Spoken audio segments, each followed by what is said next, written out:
Welcome to a journey into the shadowy realm of witches, a world of mystery, fear, and power that has captivated human imagination for centuries. Today, we are delving deeper, exploring their cultural and historical significance through the lens of one of Shakespeare's greatest tragedies, Macbeth. What inspired Shakespeare to create the iconic Weird Sisters? The answer lies in the turbulent times of King James I of England, who was also King James VI of Scotland, a monarch obsessed with witchcraft and its dangers. In this video, we will unravel how Shakespeare cleverly weaves into the fabric of Macbeth the king's fascination with witch hunt and his treatise Daemonologie. From eerie rituals to ominous prophecies, the witches not only captivate the audience but also serve as a mirror to the fears and beliefs of an era shaped by paranoia and superstition. So, grab your books and let's unravel the fascinating intersection of history, politics, and drama behind Shakespeare's witches. Now, in 1589, King James VI of Scotland, who was also King James I of England, and Princess Anne of Denmark were engaged to be married. Anne left Copenhagen for Edinburgh in September 1589. But due to violent storms, she had to take shelter in Norway, where King James joined her and they were married in November. They returned the following April. While returning as well, the fleet of ships was again battered by violent storms. And it so happened that one ship was sunk. Now, in Copenhagen in May 1590, a woman named Anne Colding was arrested for witchcraft. Under torture, Colding confessed that she and a group of other women had sent devils to stop Princess Anne from traveling to Scotland. Colding and 12 others were executed for witchcraft.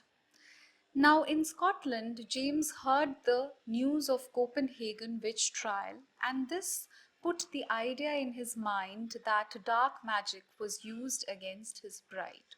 This also brings us to an important question. Did witches really plot to kill King James? We will find out soon. Now, this Copenhagen witch trial could have been the end of everything had a man from Tranent, East Lothian, David Seaton, had not become suspicious of one of his servants, a young woman named Gillis Duncan. She was known locally as a healer, and the rumor had it that she disappeared quite often at night. Fearing witchcraft, Seaton had Gillis arrested. She was tortured using a device known as pillywings or thumb screws, and it was alleged the devil's mark was found on her throat. Under pressure and extreme torture, Gillis confessed, and she named few other witches from Edinburgh and East Lothian, who said were behind attempts to sink the king's ship. Those who Duncan named were also arrested and questioned. In many cases, they were tortured, like the schoolmaster John Fian, I read out, who was put to the most severe and cruel pain in the world called the boots. So, an instrument named boots was used to torture him. What was it? This means that his legs were put into tight clamps and then his legs were hammered with the help of wooden wedges. Most of the people arrested ended up confessing or naming others that they claimed were also witches. Now, the story that emerged out of this was a gathering of witches where the devil had appeared and instructed them to kill King James. King James became aware of the plot instantly. He ordered a trial to get to the bottom of this entire matter. Details of the trial were published or recorded in News from Scotland, a pamphlet circulated by James as a part of his campaign against witchcraft.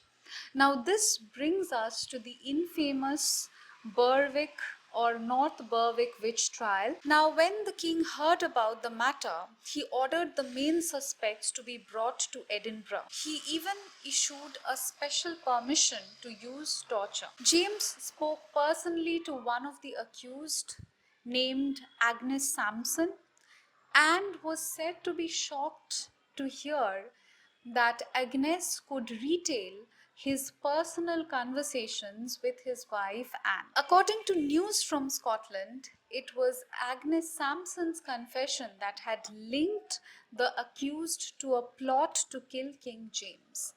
And I read out an excerpt that was published in News from Scotland. Moreover, she confessed that at the time when His Majesty was in Denmark, she took a cat, she as in Agnes Sampson, she took a cat and christened it, and said cat was conveyed into the midst of the sea by all these witches, and all the witches had carried the cat to the midst, means to the middle of the sea, sailing in their riddles or sieves. This done, there did arise such a tempest in the sea. So they were all traveling in their small boats, and they cast this cat, which was Christian, and had left it in the middle of the sea, and this gave rise to terrible storms. As greater hath not been seen, and the storms were great, it was so violent that nowhere else such violent storms were seen.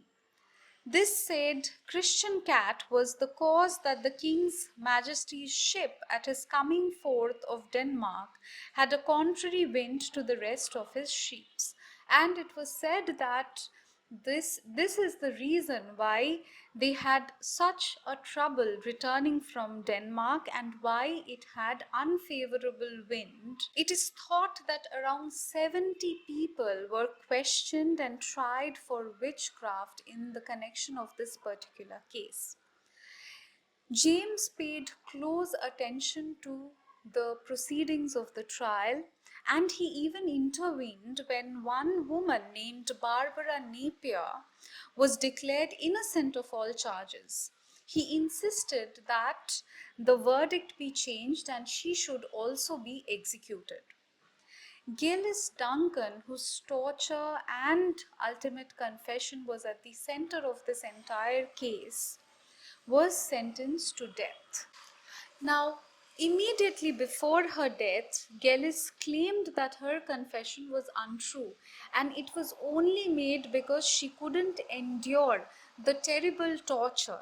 She was in extreme pain, and that is the reason why she admitted to witchcraft and plotting to kill the king. However, it didn't save her. She was killed by strangling, and later she was burnt. This brings us to the treatise written by King James, Daemonologie. The events surrounding the North Berwick trials convinced King James that witchcraft was real and it was potentially dangerous, and he also understood that it could also lead to treason against him. So he started writing a book explaining the dangers of witchcrafts, and it was published in 1597. The book was influential in convincing the common masses about witchcraft and its dangers. Now, in 1603, after the death of Queen Elizabeth, King James became the King of England, and he continued his battle against witchcraft there also. In 1604, in the English Parliament, an act against conjuration, witchcraft, and dealing with evil and wicked spirits was passed. This new law made performing witchcraft or consulting with evil spirits a crime punishable by death.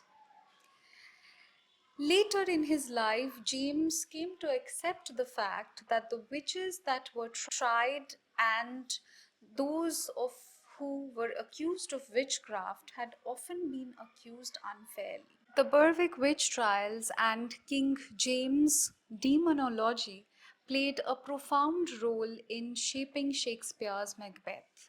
Drawing on these events and ideas, he crafted a play that not only entertained his king but also captivated his audience with dark and mysterious themes. Thank you for watching. If you liked this exploration, kindly like, share, and subscribe to our channel for more such historical insights. Thank you.